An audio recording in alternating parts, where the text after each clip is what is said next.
पण हे जर सवंगडी खेळायला यायचे असतील तर आता यांना कसं करायचं? मग आपाप मी त्यांना मदत करायला लागलो की अरे हे जर मला क्रिकेट खेळायला पाहिजे असतील ना, आपण त्या गणेशकडे जाऊया आणि त्याचा अमृत तुल्यमध्ये त्याला मदत करूया. त्याच्या कब्बशा धुवू, त्याची चहाची पातेले धुवून ठेवू. कारण की तो मालक म्हणायचा ते सगळं पहिला लोड 1ला संपला, चहाची पातेले धुवून ठेवायची, तो जो स्टोव असायचा पूर्वीचा तो पिनवाला तो स्वच्छ करून ठेवायचा, कब्बशा धुवायच्या, मग जा तुला कुठे खेळायला जायचं ते. भरत राठोड जो होता त्याचे वडील म्हणायचे आधी परतभर सुपारी भर, मग तुला कुठे खेळायला जायचं तिथे जा, मग त्याला सुपारी भरायला मदत कर.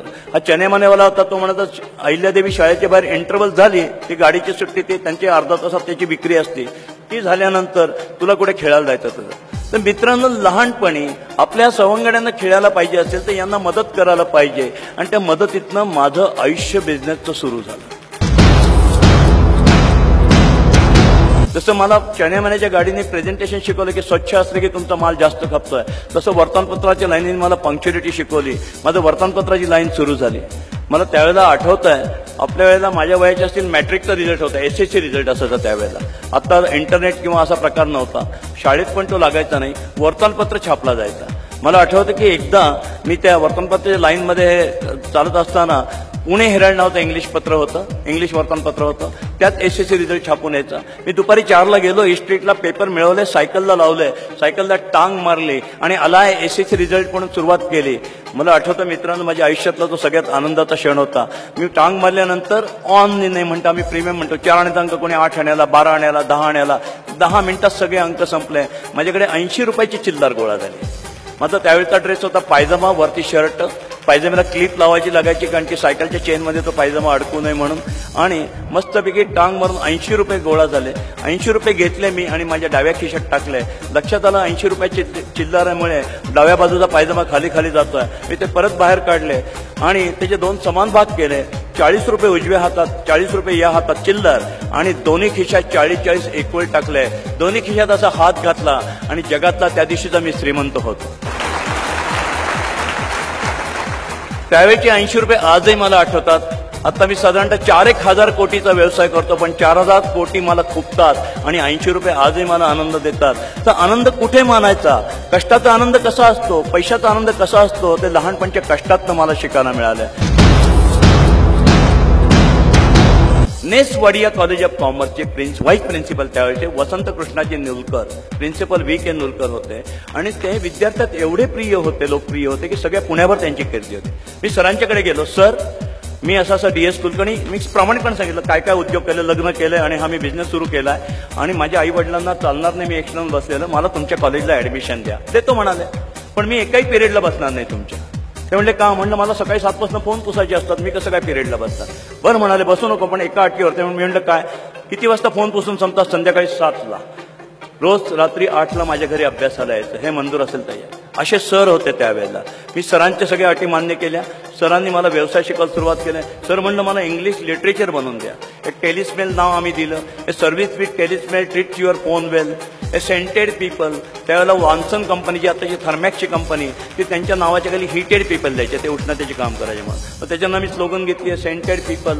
आणि माझं बिलबुक आणि माझा टेलिस्मेलचा व्यवसाय सरांना सुरू केला.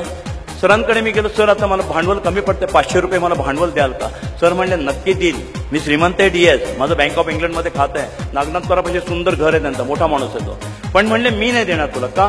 ते म्हणले चल तुला मी बँकेत चल माझ्याबरोबर. ते माझ्यावर स्वतः बँकेत आले. मला मॅच्युरिटी कमी, माझ्या हातात सायकल त्यांच्या घरापाशी ठेवून रिक्षा करायचे सोडून मी सायकल हातात घेऊन आणि ते माझ्यावर चालत बँक ऑफ महाराष्ट्र नवी पेठ शाखेत आम्ही गेलो. तिथे मामा काणे नावाचे एजंट होते. मामा काणे आता वारले. मामा काणेंची बहीण म्हणजे अविनाश भोसलेची बायको. तुम्हाला रेफरन्स एवढं करता तर त्या सगळ्यांना सत्य स्टोरी माहिती आहे. आणि मामा काणेंकडनं त्यांनी मला माझ्या आयुष्यातलं पहिलं भांडवल मिळवून दिलं 500 रुपये. 70 रुपयानं 500 रुपयावर आलं. 500 रुपये बँकेने मला कॅपिटल दिलं.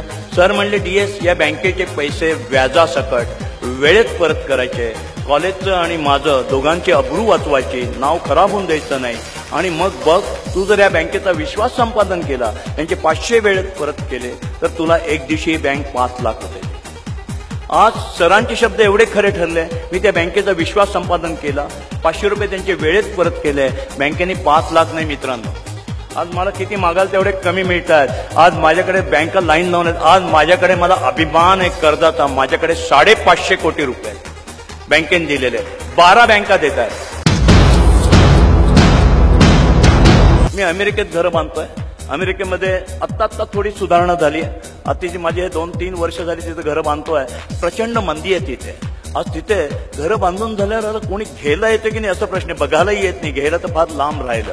त्यामुळे मी जेव्हा 2 महिन्यांनी तिथे जातो त्यावेळेला माझा तिथला मॅनेजर आधी अपॉइंटमेंट घेऊन ठेवतो. ज्यांना घर घ्यायचं असतं ते येतात. त्या एका रविवारी त्यांनी माझ्याकरता अपॉइंटमेंट ठेवली. एक चायनीज डॉक्टर येणार आहे. चायनीज डॉक्टर घर घ्यायला येतं. मी वाट बघितली. सकाळी 10:30 चायनीज डॉक्टर आले. चायनीज डॉक्टर आल्यानंतर मी त्यांच्याशी बोलायला सुरुवात केली इंग्लिशमध्ये. आणि त्यांना ते घर आवडलं. मी त्यांना सगळं ते घर दाखवलं. पण मला तर म्हटलं की पण काय, संध्याकाळी माझी आई येईल, तिला जर हे घर आवडलं तरच हे मी घर घेईन. जनरली चायनीज लोक येतात त्या दुभाषा ठेवला जातो. जनरली फॉरेनचे लोक येतात कोणीतरी दुभाषा ठेवतात. मी म्हटलं अमेरिकेतल्या चायनीज इंग्लिश नक्की कळतं त्यांना, काय करायचं दुभाषाची गरज. मी दुभाषा ठेवला नाही. आणि चायनीज बाई म्हणाल्या नो इंग्लिश ओनली चायनीज. मी म्हणलं मला पण नो चायनीज ओनली मराठी, असं मी मनातल्या मनात म्हणालो. आणि मग करायचं काय अशा वेळेला. नेहमी लक्षात ठेवा, जो कुलूप बनवतो ना तो चावी बनवतो. अडचण जो देतो ना तो देव तिथं काहीतरी मार्ग काढून ठेवलेला असतो. आपाप आपल्याला सुचतं. मी म्हटलं आता यांना जाऊन तर द्यायचं नाही, काय करायचं. मी त्यांना म्हटलं ठीक आहे. आणि मी त्यांना घराच्या आत घेतलं पुण्यानी आणि त्यांना चक्क घर मराठीमध्ये सांगायला सुरुवात केली. आता बघा, मराठीमध्ये सांगितल्यानंतर आपाप आपली बॉडी लँग्वेज बोलायला लागते. आपण हातवारे करतो.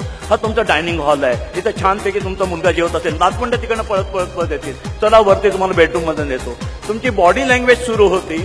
आणि आपण ज्यावेळेला संकट येतो तेव्हा जीवाच्या आकांताने काम करतो. आपली भाषा हिला कळते की नाही, म्हणून मग मॅक्झिमम बॉडी लँग्वेजमध्ये आपण बोलतो. आणि जे हृदयात नाही येतं ते डोळे तुमचे कधी खोटं बोलून देत नाही, आपाप कळतं. आणि त्या माऊलीला माझी तळमळ धडपड कळली की हा माणूस एवढा धडपडतोय आणि सांगतोय. आणि तिला माझ्या मराठी भाषेतलं घर आवडलं. तिने मुलाला रेकमेंड केलं. आणि मला चायनीज येत नसताना आणि तिला इंग्रजी कळत नसताना आणि मराठी कळत नसताना ते घर विकलं गेलं. त्यामुळे इंग्रजीचा किंवा कुठल्याही भाषेचा बाऊ करा, भाषा इथनं यायला पाहिजे. बघा कसं यश मिळतं. माझा तो बंगला आरामात विकला गेला. आम्ही गिनीज बुकमध्ये रेकॉर्डमध्ये गेलो. कशी घरं विकतात तर चुटकीसारखे विकतो. कारण आम्ही त्या ग्राहकाच्या खिशात नाही तर ग्राहकाच्या हृदयात हात घालतो. आम्ही नेहमी सांगतो आमच्या स्टाफला, कधी ग्राहकाच्या खिशात नाही हात घालायचा. हातच घालायचा असेल तर त्याच्या हृदयामध्ये घाला. आणि मग ग्राहकाला काय लागतं ते द्या. साधं ऑफिस ठेवलंय. तुम्ही आमच्याकडे फोन करा. फोनच्या होल्ड ऑन म्युझिकवर तुम्हाला कायम ऐकायला येईल मराठी भावगीतं. कारण की माझा जो फ्लॅश होल्डर आहे त्याला मी ढांगिंग अशी मोठी गाणी नाही देणार, मराठी भावगीतं. त्याच्यातही भैरव कधी लावायचं आणि भैरवी कधी लावायची. भातुकलीच्या खेळामधले राजा आणि राणी अर्ध्यावरती डावमंडळ आम्ही नाही लावत. अरे तो घर घेणार आहे त्याला कुठले दुःखद गाणं ऐकू नका. एवढं बारीक सारीक तुम्ही बघायला पाहिजे. येणाऱ्या प्रत्येक मुलाला एक चॉकलेट द्या. त्याला जो कोणी त्याला चहा कॉफी द्या. टोयोटाची माझी मॉडेल कॉलनीमध्ये शोरूम आहे. शोरूम भर चौकात आहे. पलीकडे वडारवाडी आहे, कामगार वस्ती आहे. तिथे एकीकडे श्रीमंतांचे बंगले आहेत, दुसरीकडे गरीब आहेत. इकडचे लोक तिकडे कामाला जातात. आणि शोरूम चौकात असल्यामुळे नवीन कुठली गाडी आली की ते आम्ही त्या काचेला सगळे दिवे लावलेले असतात. आणि बाहेरनं एखादा केळ्याच्या गाडीवाला, रिक्षावाला किंवा एखादा त्या किर्लोस्करांच्या बंगल्यातलं नोकर त्या काचेच्या बाहेरनं गाडी बघतो. मी एकदा तिथे होतो. मी माझ्या माणसांना सांगितलं त्याला वर बोलवा. आणि मग मी त्या माणसाला वर बोलवलं. माझे सेल्स ऑफिसर बघायला लागले की तो साधा एक कुठला तरी घरकाम करणारा अर्ध्या चड्डीतला गरीब माणूस होता. मी त्याला म्हणलं दादा माझा ऐकायचा. आता तो माझा कोट बीट अवतार बघून तो काही मला नाही म्हणे ना, घाबरला तो. म्हणलं इथं बसायचं. मी त्याला शेजारी गाडीत बसवलं. आणि जशी गिरायकाला गाडी दाखवतात तशी सगळी गाडी त्याला दाखवली. त्याला ड्रायव्हर सीटवर बसवलं, बॉनेट उघडून दाखवलं. तो सारखा घाबरलेला होता प्रेशर खाली. म्हणलं दादा घाबरू नको. मग तो शेवटी त्याला राहवलं नाही. म्हणलं दादा गरिबाची चेष्टा का करतात. म्हणलं गरिबाची चेष्टा तुझं लेकरू काय करतं. तो म्हणलं 5वी येते ते मोठं करणार की नाही. हा साहेब आपलं लेकरू मोठं होणार, इंजिनियर होणार, शिकणार लय. मग तो गाडी घेणार की नाही. घेणार. मग ती गाडी तुझ्या मुलाची आज तुला दाखवते. आता त्याच्या डोळ्यात हा जो स्वप्न जातं.